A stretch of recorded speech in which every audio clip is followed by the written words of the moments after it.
And while she's putting the sawdust on in here, and she has to use a stepping stool. Once in a while. I put this down low enough for her so y'all can see, and then my head's out of it.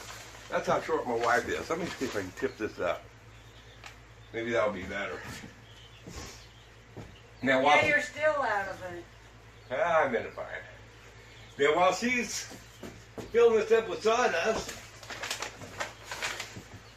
I'm going to tell you a few things about this. I put these 1x2s on in here. There's a few things that I could have done differently. Yeah. We all know that. Hindsight, you know. And I had planned on doing things differently. But when I was assembling, I got ahead of myself. So I put these little blocks on in here so the chickens can't get between this post here and the screen and get trapped back in here. So I made it where there's no way that the chickens can get around anywhere and get trapped.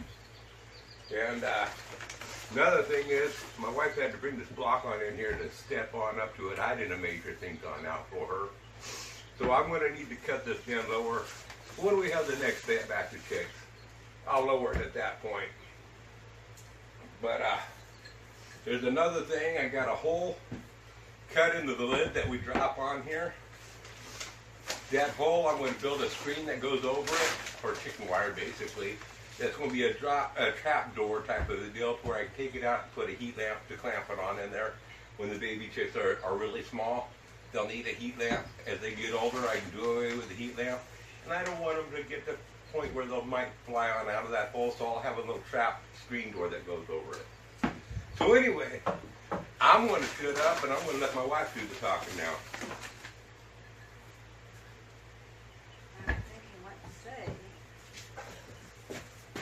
And Grizz made the most beautiful chicken house for them. They're just gorgeous. And he's very talented. I wish I was that talented. What do you say about that? I just slapped it together. It ain't furniture. But it's beautiful. It is rustic. That's what I like. Yeah, well, we both like rustic, but it's definitely not furniture quality. I didn't hardly use the square on how much. Didn't care if it was square. It doesn't matter. All I Chicks cared don't about know. is it sturdy? Is it going to move? And it's pretty stout. But as far as I put a square on it in a couple places, got it within tolerable. And outside of that, I didn't worry about it. I just cut boards to fit and put it together.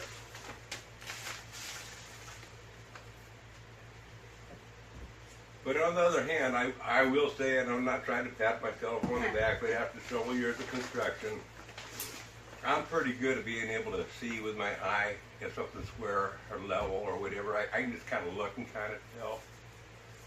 But that came with a lot of experience. I am losing that knack, folks. I really am. I'm not near as good at it as I used to be. And he used to be so talented, he could walk the plate walls up on the buildings. Oh, lots of carpenters can do that. That is and you'd carry all those beams. Big, heavy stuff you shouldn't have carried. Yeah, lots of carpenters do that. Yeah, there was nothing special about me. You're special in my eyes. I was just your ordinary framing contractor. There was a few things that I could do that others couldn't. There's lots of things that they could do that I couldn't. So I'm not anything out of the ordinary. Yeah, I will say that as framing carpenters, we all do have big egos. Yep. But the older I get, the more I realize that I ain't the only one. Yeah. But you learned a lot from your dad. He was a great carpenter. Oh yeah. Now my He dad, was fabulous. he was one of the best carpenters there ever was. You learned a lot from him, though. I did learn from one of the best. You did.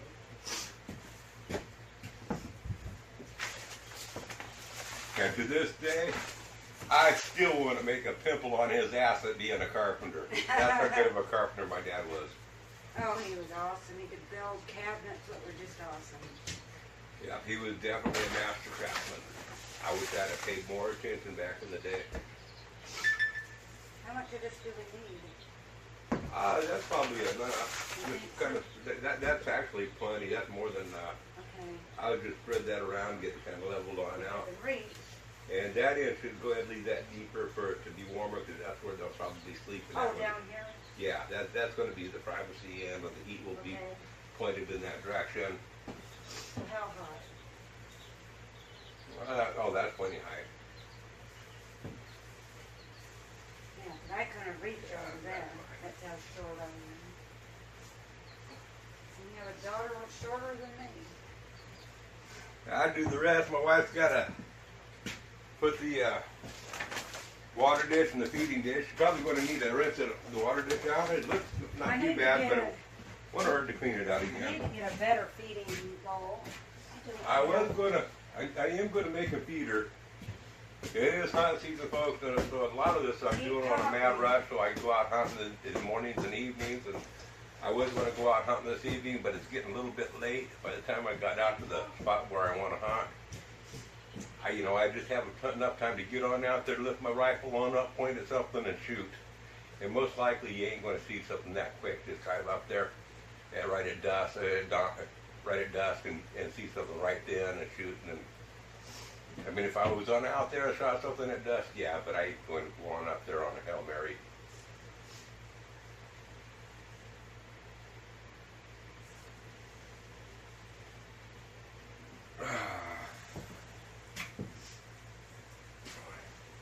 My ashtray's too far away. I wanted to pick these babies on up, put them on in here, but I'm going to let my wife have the pleasure of doing that. Oh my. That hurt me.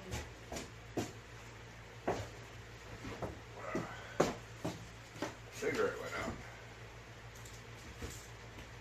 I'm looking for my. I have a computer.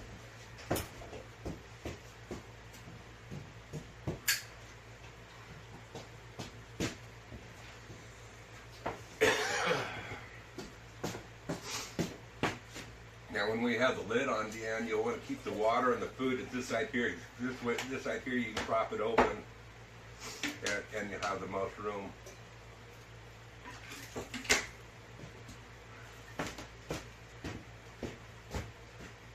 On which end?